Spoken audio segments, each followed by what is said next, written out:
Na jednym z pomników wystawionych na miejscu byłego obozu koncentracyjnego niemieckiego w Polsce jeden ze współczesnych rzeźbiarzy wyrzeźbił napis: jeżeli ludzie zapomną, kamienie wołać będą. W 40 lat, kiedy piece krematoryjne przestały dymić, są głosy wśród nas, że nie warto odgrzebywać starych zbrodni.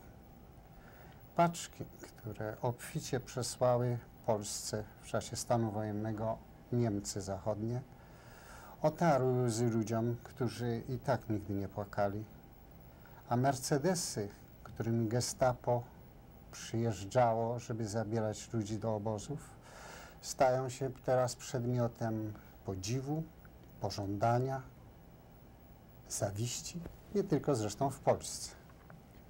Są ludzie wśród nas, tutaj na emigracji, którzy protestowali, jak w ramach naszej emisji myśmy nadali martyrologię duchowieństwa polskiego, mówiąc, że papież kazał przebaczyć Niemcom. I oprócz tego w stale mówieniu o zbrodniarzach wojennych niemieckich jest na rękę Moskwie, bo nie mówi się wtedy o zbrodniarzach sowieckich, którzy również brali udział w wyniszczeniu ludności polskiej. Tak jakby jedno drugiemu przeszkadzało i się wykluczało. Dzisiaj zostawiamy Państwu czas, żeby Państwo mogli ewentualnie przerzucić się na kanał inny i obejrzeć sobie Dynastię albo Dallas, bo w studio dzisiaj mamy pana doktora Kiełczewskiego, jednego z niewielu ludzi, który uratował się z obozu koncentracyjnego i który zgodził się, żeby przyjść i powiedzieć nam o tym, co przeżył, wrócić do tych czasów, o których chciałby zapomnieć, po to, żeby dać świadectwo prawdzie. Wywiad z doktorem Kiełczewskim, który jest znanym dentystą montrealskim, przeprowadzi pani doktor Pora Wybranowska. Korzystam z okazji, aby wezwać tych, którzy przeżyli gulagi sowieckie, żeby się zgłosili do nas i tak jak doktor Kiełczewski opowie nam o tym, co przeżył w obozach koncentracyjnych niemieckich, żeby on opowiedział o swoich. Zgłoszenia należy kierować pod adres Telepolonika 375 Rue Clermont, Westmont, kod postal H3Z2P5. Jednocześnie chciałbym zaznaczyć, że większość naszych emisji jako dokument żyjący jest zadeponowane w Bibliotece Polskiej przy Uniwersytecie McGill, gdzie mogą być konsultowane i wzięte do przeglądu. Dziękuję Państwu. Mówił z Montrealu Piotr Zwoliński.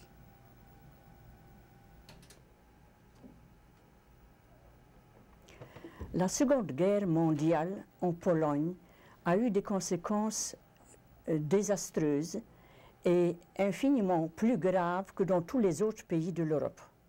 En fait, la Pologne a perdu 220 personnes sur chaque 1000 habitants. En comparaison, la Russie en a perdu 124 et l'Allemagne 84.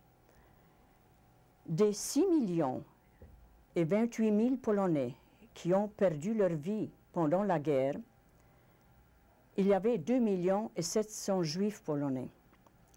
De ces 6 millions, il y avait 644 000 qui ont perdu la vie à cause des activités strictement de guerre, et c'était surtout la population civile. Des 5 348 000 qui ont péri, ce sont des gens qui ont été tués dans des actions soit individuelles, soit de masse, d'exécution, souvent publiques, des gens qui ont été détenus dans des centres de détention, des prisons, des camps de concentration, des ghettos. Des 900 000 qui ont survécu, seulement 50% a été la mortalité de ces gens en comparaison de la mortalité du reste de la population. En plus, 2 800 000 ont été déportés, spécialement en Allemagne, pour des travaux forcés. 2,5 millions ont été chassés de leur maison et portés loin de leur demeure, de leurs champs, de leurs écoles, de leurs ateliers, de leurs usines. 200 000 enfants polonais ont été déportés en Allemagne pour germanisation, dont seulement de 15 à 20% sont retournés au pays. Selon le plan général Est allemand, la Pologne devait disparaître complètement de la carte d'Europe et son nom même devait être oublié. C'est pour cela que, dès le commencement, on a prévu d'exterminer toute l'intelligentsia polonaise, ça veut dire les gens instruits, et tous les gens qui pouvaient être ou étaient en résistance. On projetait de déporter en Sibérie 85% des Polonais et laissant en Pologne 5 millions comme un réservoir de travail forcé. Comme les races slaves ainsi que les Juifs étaient considérés des sous-humains, les Allemands projetaient de enseigner à ce réservoir de travail d'esclaves, de leur enseigner à signer leur nom, compter jusqu'à 500. Ce n'était pas nécessaire qu'ils sachent lire ou écrire. C'est ainsi que la Pologne a souffert plus que tous les autres pays, mais à l'Occident, cette situation est très peu connue et encore moins comprise. C'est pour cela que nous faisons cette émission en français. J'aimerais demander au docteur Kioczewski, ici présent, qui a bien voulu se prêter pour cette interview, quel était son sort pendant la Seconde Guerre mondiale? Quand la guerre éclatait en 1939, quand l'Allemagne a envahi la Pologne, j'étais un jeune garçon de 16 ans et je n'étais membre d'aucune organisation militaire ou paramilitaire, aucune organisation politique. J'étais tout simplement un étudiant et puis membre d'une organisation religieuse, Sodalis Marianus. La Pologne ébranlée, capitulée, et sous le choc des événements, doucement commençait à disparaître. Ainsi, en retournant à Poznań, où j'habitais, et les Allemands nous ont forcés de faire disparaître tous les signes indiquant la Pologne ou ce qui était polonais. Donc, des monuments, donc les noms de rues, donc tous les édifices ou l'aigle national, ou tous les souvenirs d'un pays. Et puis, vous voulez le plus vite possible mettre l'accent allemand sur la ville qui était, jusqu'à ce moment-là, c'était la Pologne. En même temps, ils ont commencé des arrestations. Ils ont commencé à chercher des hommes qui étaient au pouvoir, intelligentsia, des directeurs de banques, des professeurs, des agents de police, des officiers. Tout qui était le cerveau, disons, de ces pays devait être arrêté et puis envoyé quelque part. De temps en temps, nous lisions juste des avis sur le mur, quelqu'un était arrêté, un autre était fusillé, ou un autre qui était pris comme otage. Et la population effrayée se cachait derrière leurs murs, l'heure de fermeture, l'heure de fête existant de 8h ou 9h du soir jusqu'à 6h ou 7h du matin, indiquait que des Polonais ne pouvaient pas se déplacer, et s'il y avait quelqu'un sur la rue, des soldats de Gestapo pouvaient tuer sans l'identifier. Dans ces conditions, ma mère m'a conseillé de ne pas sortir nulle part et plutôt de rester à la maison. Nous ne savions pas ce qui devait se produire, nous ne savions pas ce qui va nous arriver. Est-ce que vous n'étiez pas arrêté, docteur? Je n'étais pas arrêté encore parce que justement ces quelques mois, c'était les mois et puis l'incertitude qui régnait dans notre ville.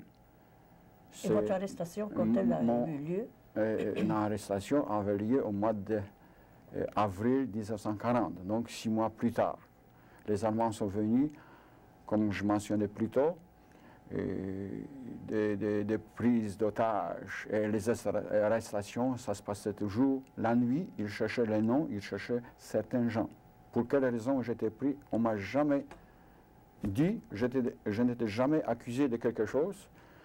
La nuit, il y avait des civils et des en uniforme allemands qui sont venus me prendre, placés dans une belle limousine noire Mercedes, qui m'a reconduit dans le quartier du Gestapo général. Là, après l'identification, et puis avec les yeux tournés vers le mur, nous attendions quelques heures avant qu'un groupe ait été formé, où vers 5 heures du matin, nous étions chargés sur des camions militaires et envoyés dans des fortifications souterraines existantes du temps de la Première Guerre mondiale, dans les environs de Poznań, dans les périphéries de Poznań, Fort Siódmy. Là, tassés comme des sardines, cherchant de l'air, nous attendions seulement des cris ou des coups de bâton ou des bottes lourdes et des soldats tapant sur le mur ou les rues parce qu'ils étaient cloués. Et ces bottes, je les souligne, ça, à l'avenir, ça devait souvent rappeler la manière de punition. Ce sont avec ces bottes qui souvent devaient nous frapper. Après un séjour de quelques temps, je ne me rappelle pas exactement si c'était 2 ou 3 jours, après avoir ramassé un certain nombre, quand c'était trop chargé, cette fortification, les Allemands ont de nouveau donné l'ordre pour l'administration de cette fortification de vider la prison. Et puis de nouveau, la nuit, transporter dans des camions sur des trains de marchandises placés en dehors de la ville de Poznań. Nous étions enfermés sans l'eau, sans la nourriture, les portes barbelées. De nouveau, à peine qu'on pouvait respirer. Moi, étant jeune, je me suis caché, allongé sur les bancs d'un placé sur lequel étaient assis d'autres prisonniers. Ainsi, rythmiquement, les trains doucement procédaient quelque part vers l'Allemagne, nous ne savions pas où. Vous êtes arrivé dans quel camp finalement? Enfin, nous sommes arrivés, après avoir passé par Chemnitz, Munich, nous sommes arrivés à Dachau. C'était un grand émoi parmi des gens qui connaissaient ou attendaient